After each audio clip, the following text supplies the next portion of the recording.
पर मैंने देखा पुलिस के अंदर वो चीज़ नहीं करनी होती, मतलब एक अलग चीज़ करनी होती। कारण मैं आपको बताता हूँ आज। जब एक थाने पे एक सिपाही रहता है, सुबह उसकी ड्यूटी के कोई घंटे फिक्स नहीं होते। जो फरियादी आता है वो उससे बहस करता है, झगड़ा करता है।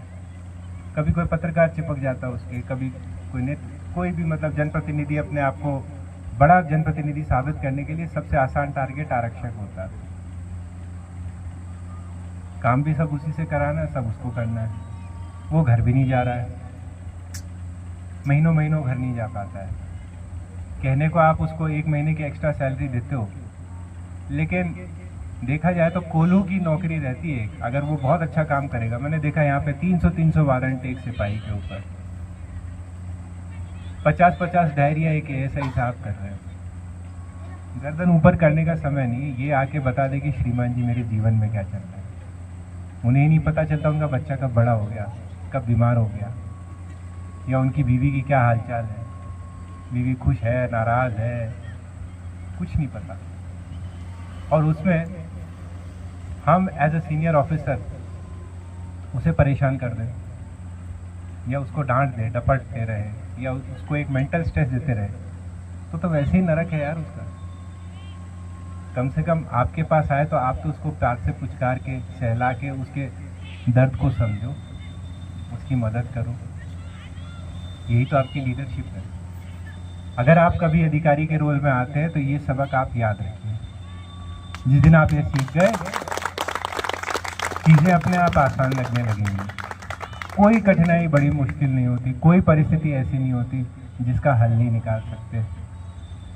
और आखिर में ले दे के सबको पुलिस ही याद आती है, ये फैक्ट है। भाई आप कितना ही कुछ भी कह दो, एक कलेक्टर का ओहदा है, उसके बाद में प्रशासन को अगर कहीं किसी को अपनी छवि दिखानी है, जो भी दिखानी है, तहसीलदार को भी अपना रौब अगर दिखाना है, तो उसको सामने जो 4 वर्दी में रौब में सिपाही चलते अपनी मूंछों पे ताव देते हुए, अपनी कैप को साइड में करके डंडा फटकार के, चलो हटो साइड में, साहब आ रहे हैं।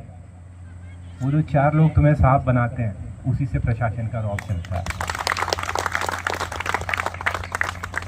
इसलिए इन परिस्थितियों में, नक्सल वाले क्षेत्र में, जहाँ पे आपको नहीं पता कब आपके साथ में कौन सी घटना हो सकती है, आप अपनी जान हथेली पे डालते हैं। शिव कुमार शर्मा सबको याद है, जब शिव कुमार को गोली लगी थी, दिल बैठ गया था एक बार तो। पर यहाँ मैं मानता हूँ, कनकी वाले हनुमान जी को मैंने याद किया था, और पूरी हेल्प मिली। उसमें भी रेनाल पूरे टाइम लगा रहा, सीएम हाउस से बात करनी, दिल्ली बात करनी, गुड़गांव बात करनी। यहाँ पे आपको चीज़ें दिखती नहीं है यहाँ पे, लेकिन ये पूरे टाइम लगा रहा। ये सारी चीज़ें, ये चीज़ें मेरी मेमोरी में रहती है कि उसकी जान बचा सके हम लोग, उसको सेव कर पाए थे। ये इम्पोर्टेंट है। बाकी सब चीज़ें ठीक है, चलती रहेंगी। आप कभी शराब पी के उत्पात करोगे, कभी नहीं करोगे, थोड़ा बहुत डांट लेंगे, सीख जाओगे। पर ये जो आपका ऊपर वाला माला है, वो उसमें स्ट्रेस नहीं होनी चाहिए। बहुत लाइफ में वैसे ही स्ट्रेस रहती है। फ्री रहिए, खुश रहिए।